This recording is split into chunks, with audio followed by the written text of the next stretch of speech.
New traders often do not take responsibility for their result. It is easier to blame the software, the broker, or the market. The truth is that blaming is a costly behavior because it robs the trader the ability to move forward and focus on the important things that would improve their trading performance.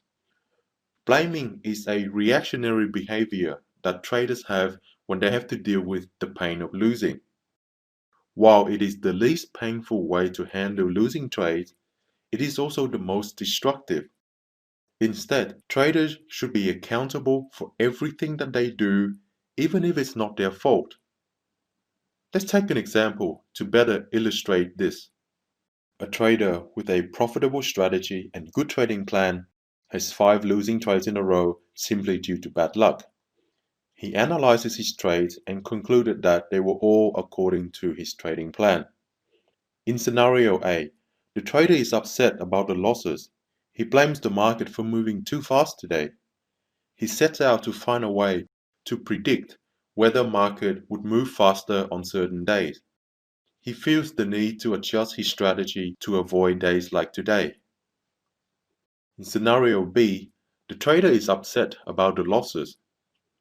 He accepts the losses instead of looking to blame external factors that he cannot control. He simply accepts the fact that he was wrong 5 times in a row and move on.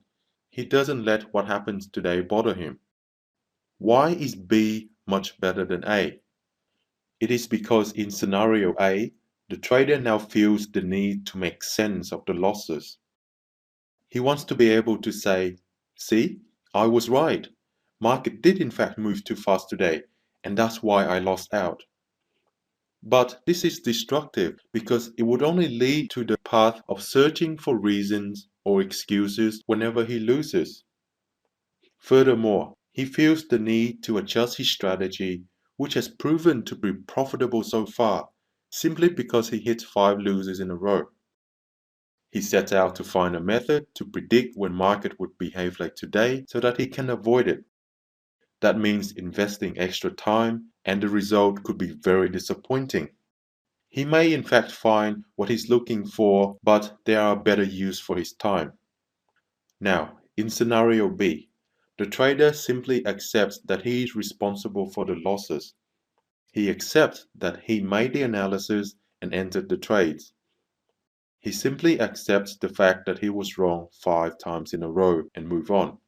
But he is not put off by it. Tomorrow he will trade in the exact same way like he does every single day. So, how do you train yourself to do this?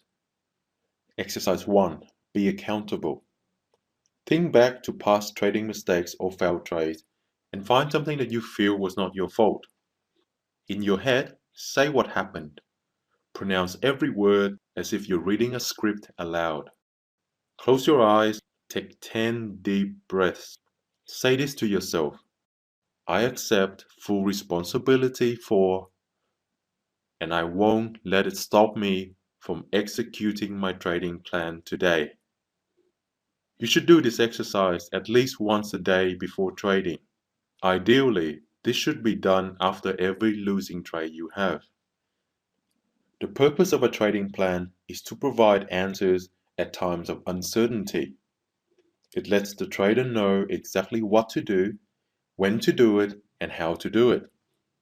If you have learned a strategy from an experienced trader, you should ask that person to either share their trading plan with you or help you develop your own trading plan. Trading plans will vary according to the strategy that it is built upon. However, it should have the following features: clear and repeatable set of rules about entering a trade, a predefined stop loss even before the trade is entered, how much you are willing to risk on the trade in pips and also percentages, how much you are willing to gain in a trade in pips and percentages. You need to have your trading plan visible in front of you before taking every single trade, regardless of how good you think your memory is.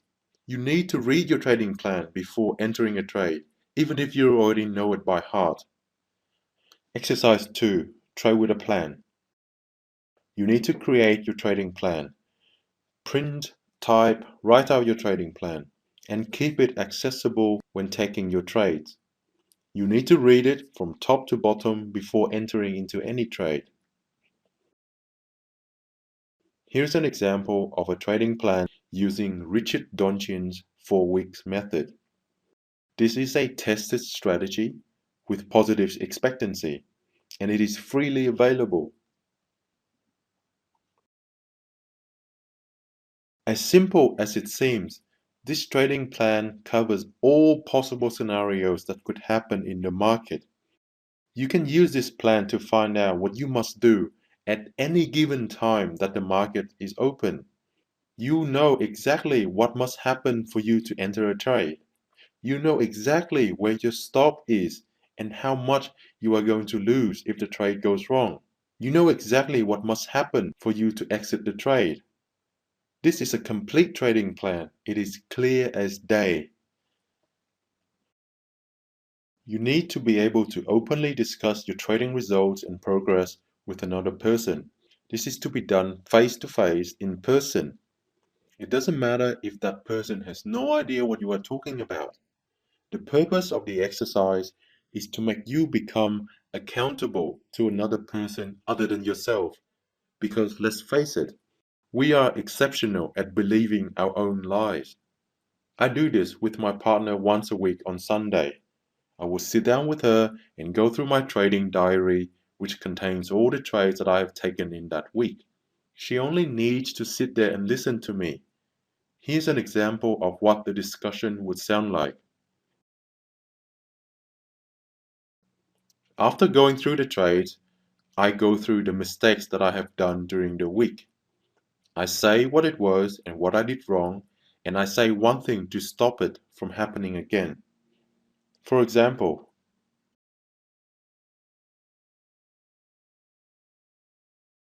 do you notice the way I describe the event?